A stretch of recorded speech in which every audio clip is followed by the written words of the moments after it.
Okay, nerds, welcome back. What I was originally going to talk about this week kind of got a little bit different. Whatever, you'll understand. Let's go. We're going to talk about sweet and dessert wines. Oops, I don't know why I'm like weirdly in the corner there. There we go. All right, so we are going to talk about sweet and dessert wines, like I just said. So let's rock and roll here. All right, so first we'll talk about like what makes a wine sweet? Like what comprises a sweet wine? What is sweet wine? How are most sweet wines made? Rectangles and squares, which will make a little more sense when we get there, but I'm sure a lot of people have heard, a rectangle is always a square, but a square is not always a rectangle. So that's kind of what that was supposed to reference. And then of course, the NerdVine Dream Dessert Wines, some pairing tips, and just a quick summary of what we talked about and what we will hopefully maybe talk about next time. Oh, I also need something. One sec.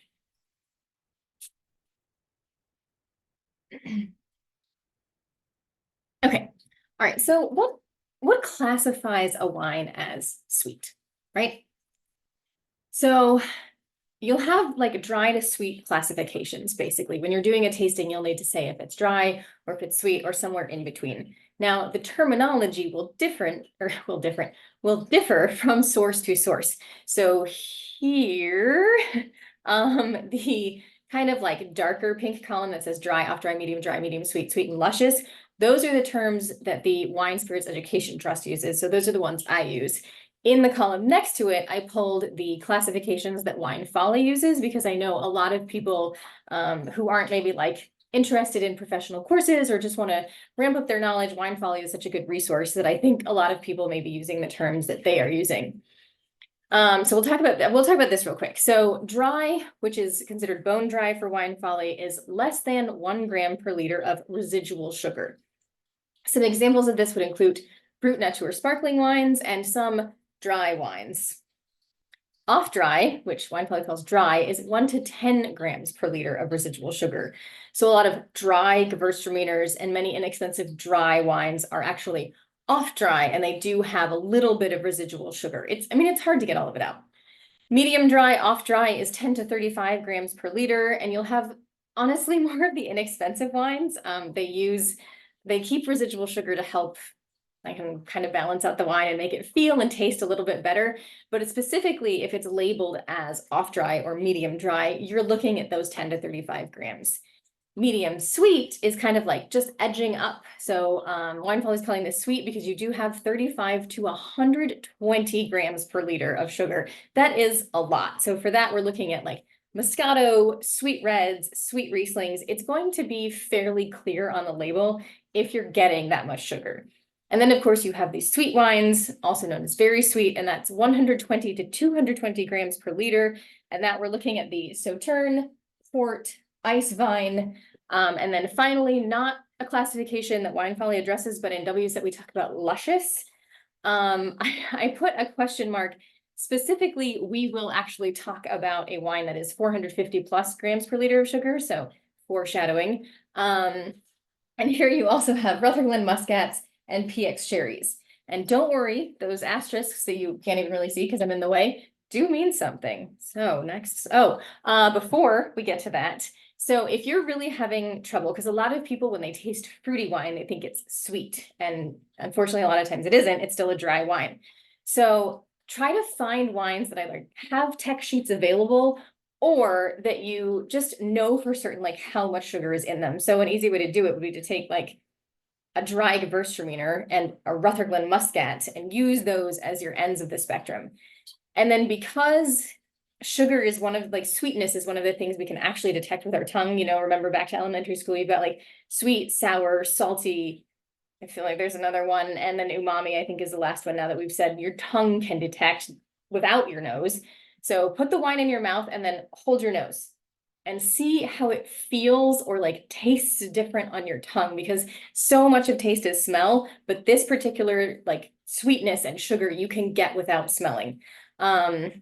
And if you're like not getting it all, like it says the last bullet, start with extreme ends of the spectrum. Don't try to pick out off dry versus medium dry. Pick out dry versus sweet and see if you can start to get a feel for what that is in your mouth.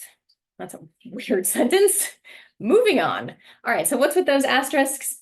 fortified wines are frequently confused with sweet and dessert wines, but it is important to keep in mind not all fortified wines are sweet. So there are dry sherries. I've had them. They're pretty good. I don't know. One tasted like saltines. It was a little strange.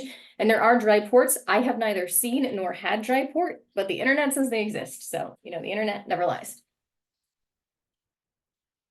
All right. Now we're really getting into kind of the sweet versus dessert, maybe. You can have sweet wines. I'm talking about the squares and rectangles. Honestly, it might not be the best analogy. So you can have sweet wines as or with your dessert, and dessert wines are almost always sweet, but sweet and dessert wines are not the same.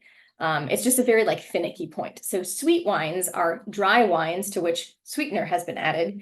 Dessert wines are naturally sweet due to the careful viticultural and vinification processes. So the picture I'm using here is from Chateau Sudura. I had to remember which one it was. And it is a Sauterne. So it is a dessert wine. It is very sweet. Okay, so let's talk about how sweet wines are made. So these cool graphics that came from researchgate.net and were probably a lot easier to read before I tried to make them match the PowerPoint, talks about, so glucose and fructose are two types of sugar, and then sucrose is actually when glucose and fructose are combined. So there's some fun chemistry facts, and we're going to get more of them actually. So adding a sweetening component is a way to get a sweet wine. Now, if you've heard of chaptalization, which is adding cane or beet sugar, that is done before fermentation and results in higher alcohol levels, not sweeter wine. We are doing this after fermentation has occurred. So you can have unfermented grape juice concentrate, which I don't think is used very often for any sort of higher tier. I don't want to say quality, that's kind of rude, but any higher tier wines typically are not going to use unfermented grape juice concentrate. That's just not it. But some of your high volume, less expensive, but not bad wines will use rectified concentrated grape must, which I will henceforth just be calling RCGM.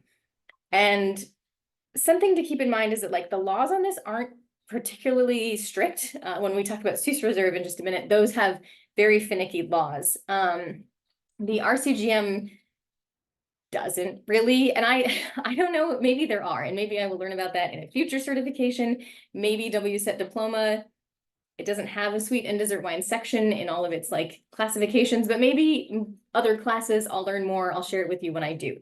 Anyway, RCGM is essentially just grape juice where we've eliminated all of the components except for the grape sugar. So we have grape glucose and grape fructose, hence the cool diagrams. And it's basically just grape sugar. You're adding grape sugar.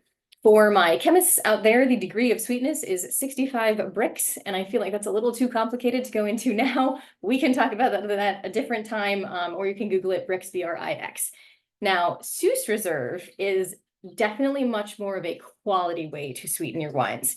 So there are laws about it. It cannot exceed 8 grams per liter of alcohol, which is approximately 1% ABV. Excuse me. It cannot comprise more than 15% of the final wine. And especially for the predicate wines, so your Spätlese, Auslese, Cabinets, Baron Auslese, Truck and Baron Auslese, if you are adding Suisse Reserve, it has to be the same grape that the wine is made from. So you can't do a Gewürztraminer Suisse Reserve in a Riesling wine. They would both have to be Riesling or both be Gewürztraminer grapes. Hopefully that makes sense. For your non-predicate wines, I actually am not entirely certain if there are laws or what those laws are. Yeah, so again, I still have a lot to learn too. So, and then stopping and interrupting fermentation, I kind of actually have some notes. Sorry, I'm cheating a little bit. I didn't want to get anything wrong. So, all right, so for fortified wines, which were some of the ones that had the asterisks on them, so ports and sherries, when you add that grape spirit, it kills all the yeast. So any sugar that's still left that the yeast hasn't eaten is still there. The yeast is dead, that sugar is not going anywhere. That's your residual sugar. And then you can also stop fermentation and so that's the killing the yeast. That's actually the second bullet. Whoops.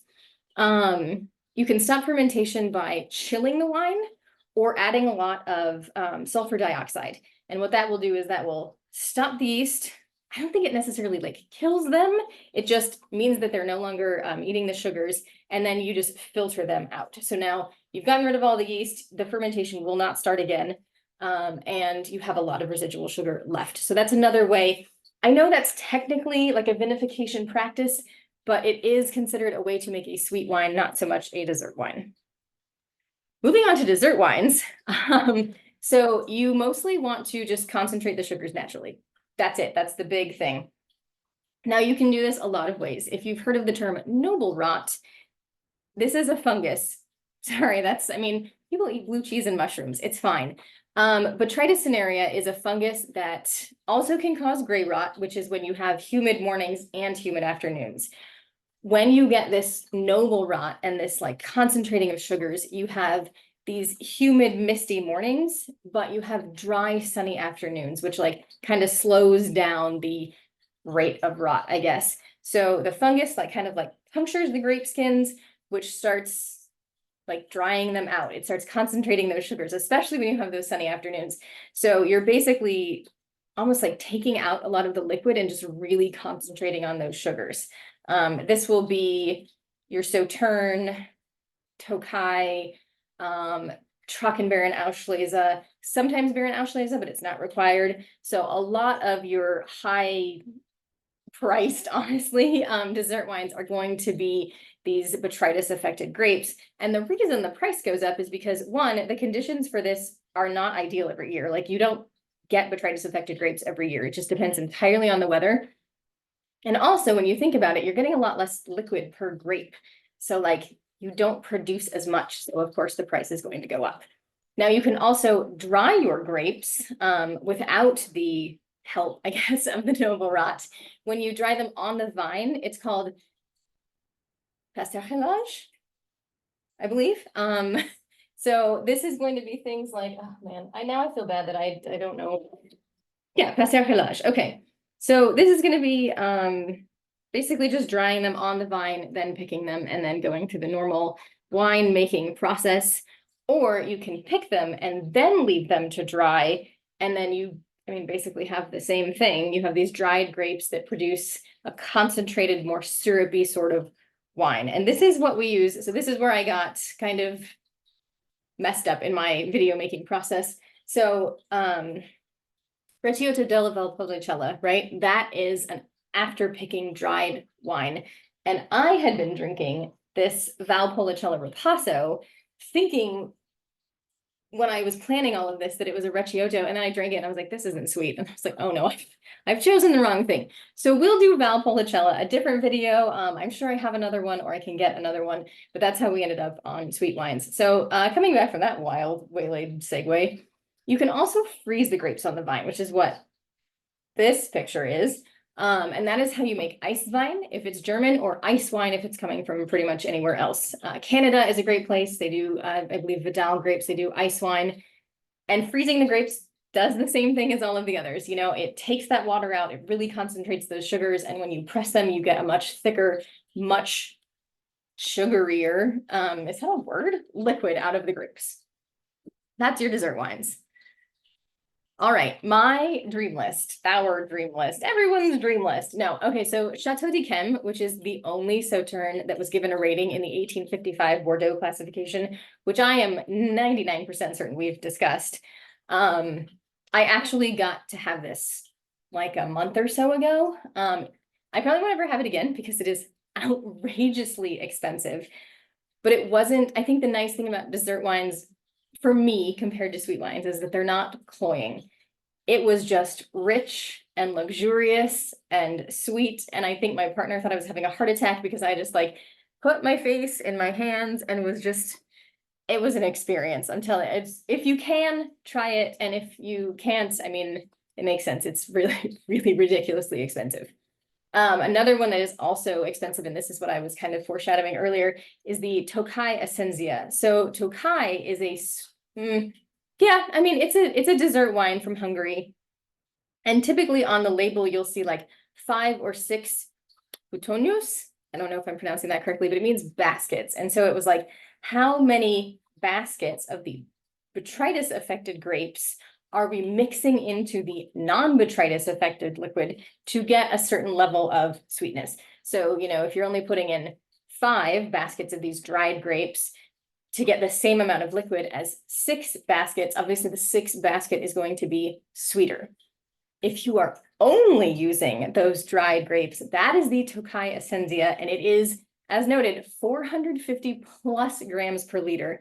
It is typically served in a teaspoon. Obviously, I want to try it. Like, I don't even know if I'll like it, but it just is, it's like a must try if I can ever find it.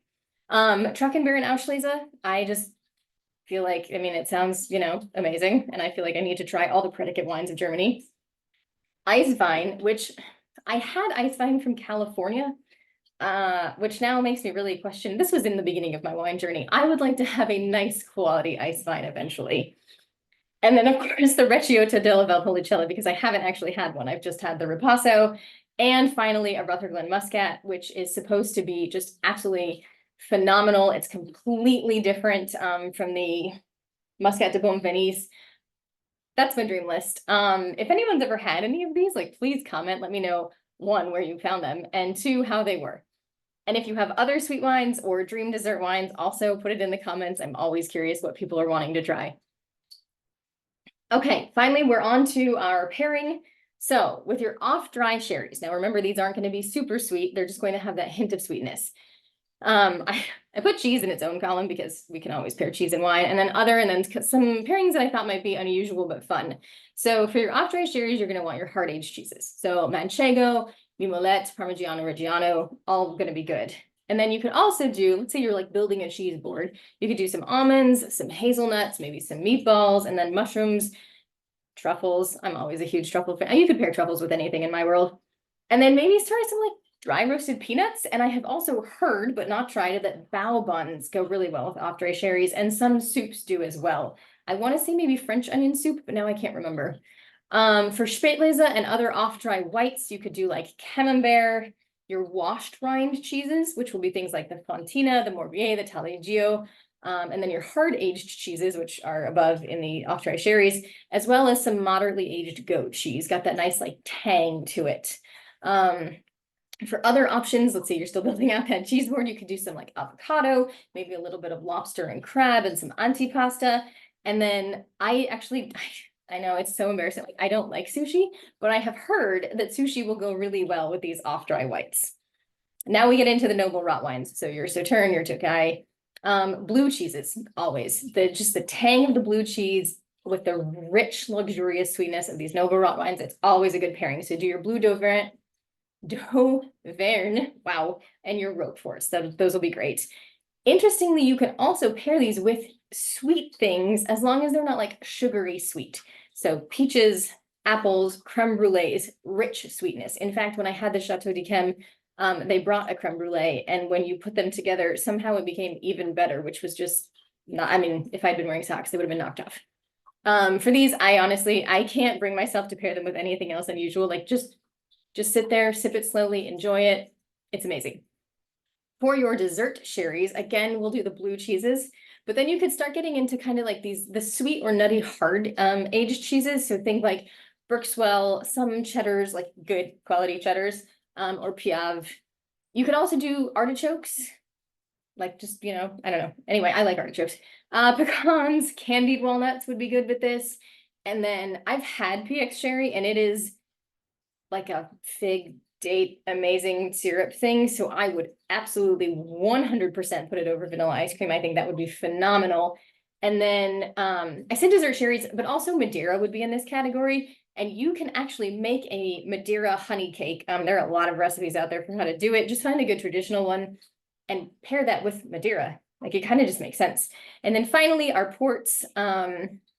You're going to kind of have to experiment whether you like ruby ports or tawny ports. I'm specifically thinking of your vintage ports. So all of these are the kind of higher end. Again, the blue cheeses. For this one, I would do the aged cow's milk over aged goat's milk. I think the tang might be a little too much. So you could do your Bernkost or your Wensleydale. I am allergic to chocolate, but if I weren't, I would absolutely pair these with dark chocolate to get that sweet and that bitter. I think that would be phenomenal. Do some figs, some caramel, some cheesecake, almond biscotti, I feel like would go really nicely. I don't know that I would dip it. That would be a little strange. I would try it. There's nothing I wouldn't try, I think, at this point. And then for unusual, this one I've been recommended by someone else. I can't speak to it, is pizza bites, which could be really fun. I feel like it's kind of like the chips and champagne. You know, you've got pizza bites and expensive port. And then I have had port cocktails. So you can kind of look up some recipes for port cocktails. They're a lot of fun. And a nice way to kind of like, especially if you're not certain about port, you could put it in a cocktail and maybe ease into it that way. Okay. All right. Just to thank you for bearing with me. I know this was a little like everywhere. I mean, which of my videos aren't? The recap, sweet and dessert wines both have residual sugar. Yes, but they're not exactly the same. So it does help to know which one you prefer, especially if you're going out to a restaurant to order, and what they go with. But in the end, whatever you like. If you like Moscato d'Asti, drink it. If you like Barefoot Moscato, drink it. If you save all year to have like one glass of Chateau d'Yquem, drink it. Whatever is making you happy, like that's what you should be drinking. There's no pressure. Anyone who's like, oh, I only drink dessert wines, not sweet wines.